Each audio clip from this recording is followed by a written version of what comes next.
3 weird European habits that lost me 20 pounds. Okay, I'm gonna be completely honest. This is probably the most exciting video that I've reacted to yet.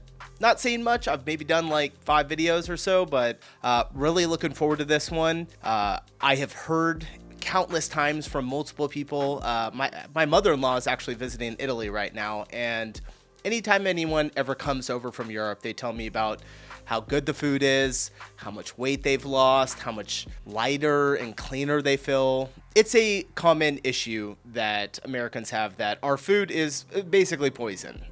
Like, we're aware of it. That's why most people elected a new person, RFK, which is Robert F. Kennedy, into the White House to handle the food, get rid of all of the dyes and the toxins and the artificial crap that's in our food. Love her to hate it, it doesn't really matter. Like, our food is garbage, and we're hopefully going to fix it. But I am curious to see what type of 3 weird European habits that lost me 20 pounds is. And maybe it's not just the food. Maybe it's just the habits, the time of day that they actually eat food, the amount of food. So I'm excited. Let's hop into this one.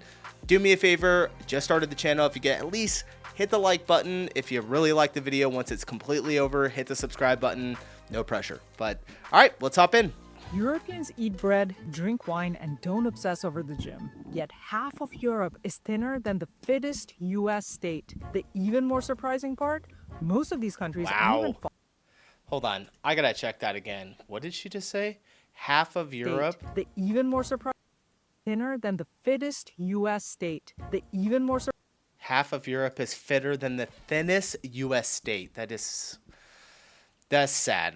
That is just surprising sad. part, most of these countries aren't even following the famous Mediterranean diet, which the US media promotes endlessly as the ultimate healthy diet. Neither do Europeans hit the gym more often than Americans. Clearly, something bigger than diet or exercise is going on. Or rather, something weirder. These habits get accidentally adopted by Americans who move to Europe, causing them to lose weight without even realizing how. I drank copious amounts of wine and beer, and without really keeping track of my weight, one day I decided to take a photo and see how it compared with my US days, and the results were shocking. That would be me drinking wine and beer. These habits don't just cause weight loss. They've caused what appears to be reverse aging in Americans after their move to Europe. Watch out, Brian Johnson. I lost weight while living in the US. My full-time job is coaching others to lose weight. Oh my gosh, I've lived in Europe that's how for she the used to past live. 2 years. And I can tell you, there's one root habit shaping this reality. The eating and walking habits people fixate on, they're just symptoms. This is why even if the Mediterranean diet or Norwegian diet or whatever is mass adopted in the US, it won't make a difference, because you can't fix something by mimicking the symptoms. You need to start at the root. And you guessed it, the root lies in the quirks Americans notice in Europe. Put on your detective hat. Can you spot the common thread in these quirky US versus Europe stories? When I first got to Portugal, I'd walk around with a drink in hand, sometimes even having my lunch on the go. I felt too productive, knocking out 2 tasks at the same time, but I noticed people kept giving me weird looks. Turns out, nobody in Europe walks and eats. Meals last 1.5 to 3 hours, even during work days. Walk and eat. Not because they're eating more, but because they're pacing themselves for conversation. Same thing with drinks. In Seattle, nights out meant slamming drinks. Europe, people nurse their drinks for hours. The goal isn't to drink, it's to talk. And it's not just food and drinks. This slow, steady mindset applies to everything, including work. We have all heard Europeans get 6 weeks of vacation. True, but it's more than just about vacations. It's a daily thing. Whenever I meet new people in Europe, nobody ever asks me, what do you do? In the US, that's the first thing people want to know, because everyone in the US feels like they're in a high-stakes Shondaland TV drama, guzzling coffee and burning both ends on the candle. In Europe, work is just one part of life, like going to a cafe. There's no urgency, no drama. While life in the US is go big or go home, a life of extremes. That's why the US is increasingly split into 2 classes of people. Those who are overweight and those who are highly trained. The middle class, people who are moderately fit and eat well without obsessing, is disappearing. So the root change we must start with isn't food or exercise. It's shifting our mindset from dramatic, high-stakes sprints to steady, consistent. So I'm gonna guess here. I'm gonna throw out a guess. I think it's just what she just said. It's got to do something with like stress levels, right? Like, we're more stressed, and that then causes something that gets messed up in our metabolism. Possibly? I don't know. Distant We'll see. marches, meaning you commit to no longer pendulum swinging between being on a diet or completely off the rails. Meal prepping with military precision or binging on takeout when life gets busy, then doing hardcore workouts as punishment for the binge. Instead, you do what Europeans do. They don't diet. They don't start and stop. They just exist in a steady rhythm. And that's the shift that changed everything for me. What this means is following one simple rule. I can only change 1 to 3 habits max at a time. The change must be a one-step shift from my current habits. And I do not change or add habits until my fat loss has been stuck for 1 month straight. This is the weight loss equivalent of steady, consistent marches. No overdoing, no underdoing. So what are these 1 to 3 habit changes? Nutrition is 80% of weight loss, and it is the biggest difference in how Europeans approach health compared to Americans. Like, I have many friends here in Europe who have lost weight, and when I ask them what they did, none bring up keto, intermittent fasting, or any I didn't diet. do anything. This was I don't surprising diet. to me because in the US, the first thing anyone losing weight credits is Yeah, I will say that like diets are a huge craze here in the US. I don't do diets. Me and my wife, we refuse to like do diets. We just basically do what she's saying is we just change our eating habits. But diets are like a crazy thing, whether it's a carnivore diet, like she's got written right here, intermittent fasting. I think everyone should do intermittent fasting. I do, but keto, another huge popular one. Somebody's always jumping on these, or they're, doing Ozempic now, like some garbage, and just absolutely destroying their system. And it sucks. It's horrible. It needs to be fixed. some sort of diet. So what did my European friends eat to lose weight? Starting at the root for nutrition, the why or mindset, is if you love food, eat like you love food. Europeans eat real butter, full-fat cheese, and croissants without guilt. Yep. They don't eat with a restrictive mentality where even as you're digging into that croissant, every bite is taken with guilt. Because guess what happens when you eat with guilt? You don't enjoy it. You're never satisfied, so you keep eating more and more, chasing satisfaction, which ironically becomes harder and harder to achieve because the more you eat, the worse you're feeling. You're not actually loving food. Compare that to if you eat that croissant without guilt. You're actually going to feel satisfied. So does this mean you eat whatever you want? Yes and no. From the why flows the what you eat. Because if you love food, it's a eat little bit real of food that mentality. nourishes your body. On average, 14% of Europeans' diet comes from ultra-processed foods, compared to 60% in the US. But how do we apply the one-step shift rule to this? Sucks. 60% to 14% is a huge And if you want to eat like real organic food here in the US, you're going to spend 100% more on groceries. So if something costs $10, it's going to cost $20.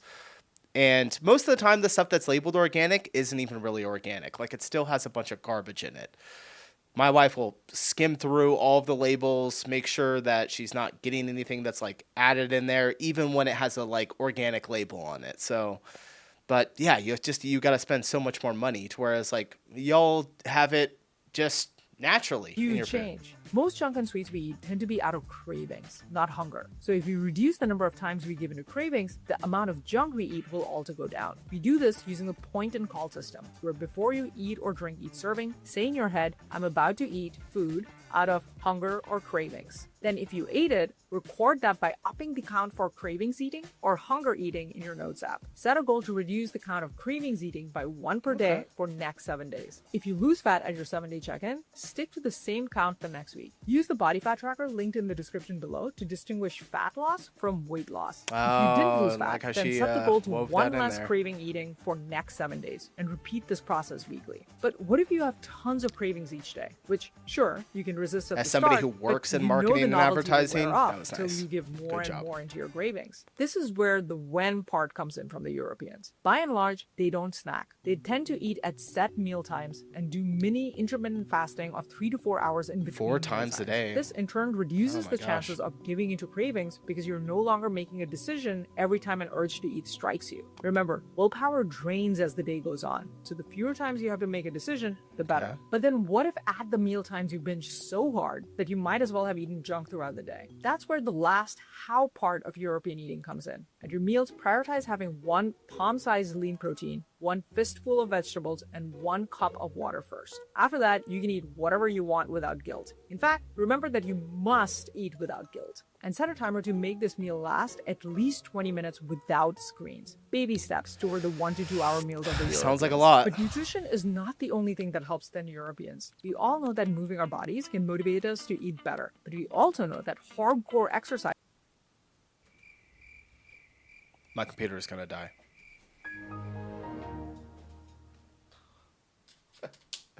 Been on it all day. All right, let's keep going. Derail weight loss by making you hungrier, which then causes you to eat too much or the wrong things. Thin Europeans have found the sweet spot between exercising and hunger. This again starts with the root, the why or mindset behind movement for thin Europeans. Here's a good story to show the difference. I used to row crew in Seattle, and so when I saw an 8 in the Tasia River, it caught my attention. But what really stood out to me was it was a mixed boat with men and women. In the US, it's always all men or all women boats. I commented on this to my friend who said, that's because it's actually recreational here. I felt my understanding shift on its axis. In the US, even when things are tagged as recreational, they actually aren't. The crew boats in the US were never mixed because it was still a competition. And this mindset bleeds into everything. Hobbies have to be monetized. Workouts have to be optimized. But in Europe, it's okay to be bad at a hobby. You don't have to constantly level up. You just do it because it's fun or part of your day. And that's why Europeans move more than Americans without even realizing it. But how do you shift from a clinical approach to exercise to a fun one? Literally the only sport that I play that is fun. The first is to integrate exercise movement into your daily life in 3 ways. Instead of parking close to your building entrance, park far away and walk. Instead of taking the elevator,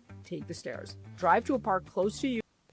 I do know that overseas in Europe and like most other major countries, you guys do walk way more than we do. I mean, not for the people that actually go to the gym on a daily basis or go out into our neighborhoods and do walks, but like the average American doesn't really walk. We drive everywhere.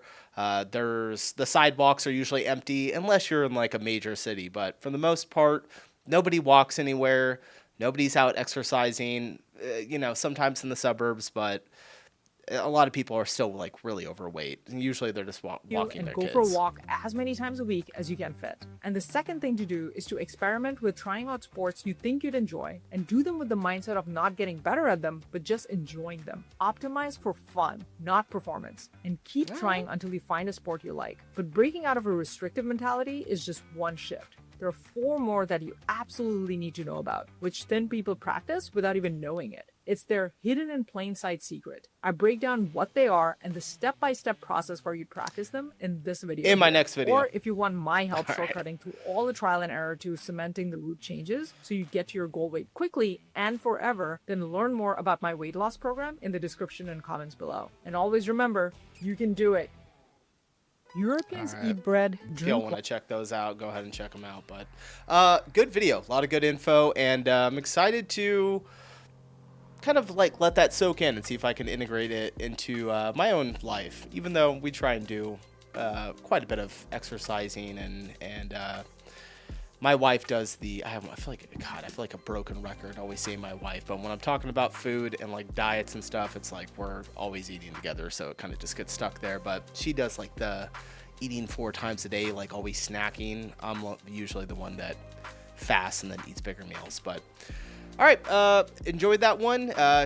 Appreciate you guys watching. If you got anything else, let me know, and I'll see you in the next one. All right, bye.